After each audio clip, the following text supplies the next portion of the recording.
ৰাজ্যৰ গ্ৰাম্য পথসমূহৰ দুৰৱস্থাই এতিয়া নৰক যন্ত্ৰণা ভোগাবলৈ বাধ্য কৰাইছে ৰাজ্যৰ বিভিন্ন প্ৰান্তৰ দৰে নলবাৰীৰ কমাৰকুছি ৰাজকুছি অঞ্চলৰ বৃহত্তৰ অঞ্চলৰ ৰাইজক। প্ৰথমে পথছোৱাৰ দৃশ্য দেখুৱাম।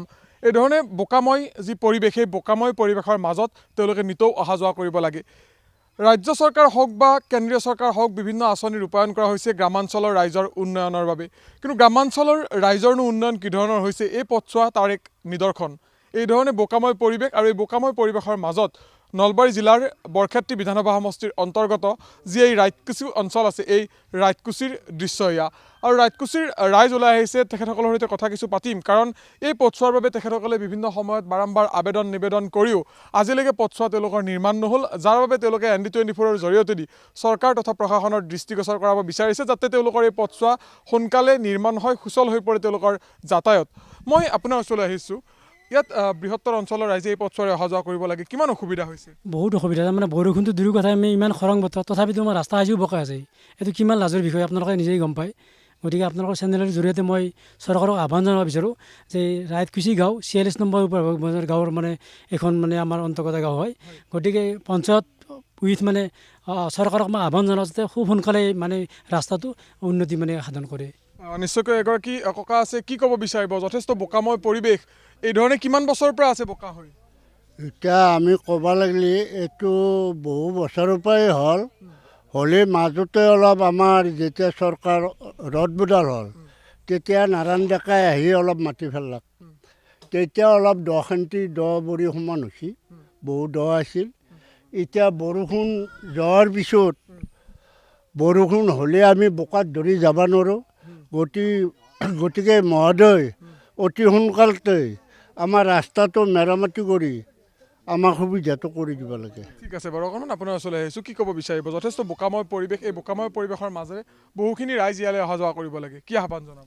গাড়ী মটৰ আহিব নোৱাৰে, মেডিকেলত কোনো ৰোগী নিব নোৱাৰে ৰাস্তাটোৰ কাৰণে। ৰাস্তা ঘাট মানে বোকা হৈ থাকে। সেই গতিকে আৰু ডায়েৰী চেণ্টাৰ এটাও কৰা গৈছে ইয়াতে গাখীৰৰ। গাড়ীখন আহিব নোৱাৰে, বহুত দূৰত ৰাখিব লাগে। ৰাখি কিনে গাড়ী সোনকালে নিৰ্মাণ হ'ব লাগে। ঠিক আছে বাৰু, মই দেখুৱাইছোঁ এই ধৰণে সকলোখিনি ৰাইজ ইয়াৰ ওলাই আহিছে আৰু এই পথছোৱাৰে তেওঁলোকে নিতৌ অহা যোৱা কৰিবলৈ বাধ্য হয়।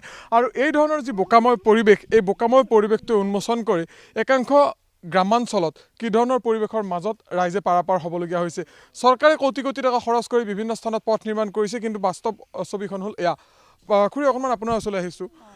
এই পথছোৱাত আপোনালোকৰ যথেষ্ট বিধ্বস্ত হৈ আছে আৰু বোকাময় হৈ পৰিছে, কিমান অসুবিধা হৈছে? আমাৰতো বহুত অসুবিধা হয়। বৰষুণ দিলে ওলাব নোৱাৰোঁ, পিছলি পৰোঁ।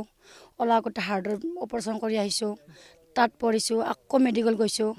পৰহি 3 দিনমান হ'ল পিছলি পৰিছোঁ এই গাঁটাটোত। আপুনি নিজেই পৰিছে 2-3 পৰিছোঁৱে, চবেই জানে ইয়াৰ ৰাস্তাটো বেয়া হৈছে। অকলতো আপুনিয়ে নহয়, ল'ৰা ছোৱালীবিলাকো চবেই পৰে। গাড়ী মটৰ আহিব নোৱাৰে।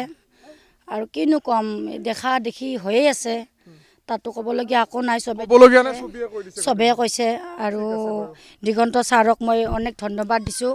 তেখেতে যদি আমাৰ কথাটো ৰাখে, যদি মানৱতা জ্ঞান আছে, এই ব্ৰেইনটো আছে, আমাক অলপ আগতে চাই তেখেতে আমাক কিবা এটা কৈ যাব, নিৰ্মাণ কৰিব লাগে। আমি এই ধন্যবাদ দিছোঁ। ঠিক আছে খুৰী, অকণমান আপোনাৰ ওচৰলৈ আহিছোঁ। ক'লাত কেঁচুৱালৈ ওলাই আহিছে, কিমান অসুবিধা হৈছে? অসুবিধা বহুত হৈছে। আমাৰ ৰাস্তাটো ভাল লাগে, বোকা পাতালে স্কুল ল'ৰা ছোৱালী যাব নোৱাৰে, স্কুল বাটে দি গৰু ছাগাল আহিলে চবৰে অসুবিধা হয়, পানী হয়, চব হয়, বানপানীটো হয়ে।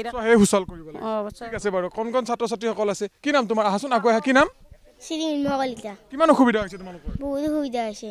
নিৰ্মাণ কৰিব লাগে নে পথছোৱা? কি ক'বা? পথছোৱা বনাব লাগে সোনকালে? লাগে। পথছোৱা সোনকালে বনাব লাগে? লাগে।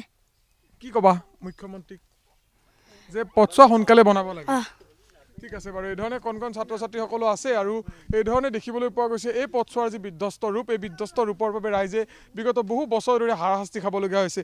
এইবাৰ আশা যিহেতু পঞ্চায়তসমূহ নতুনকৈ গঠন কৰা হ'ল, আৰু পঞ্চায়তসমূহ গঠন কৰাৰ পিছত নৱনিৰ্বাচিত পঞ্চায়ত প্ৰতিনিধিয়ে তেওঁলোকৰ এই পথছোৱা অন্ততঃ সুচল কৰি দিব বুলি তেওঁলোকে আশাবাদী।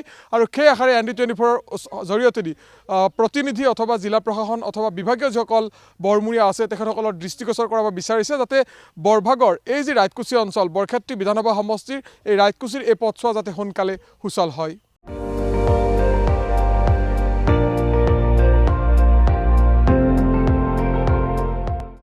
আপুনি চাই আছে ND24, সৰ্বশ্ৰেষ্ঠ নহয়, সৰ্বোত্তমৰ দৌৰ।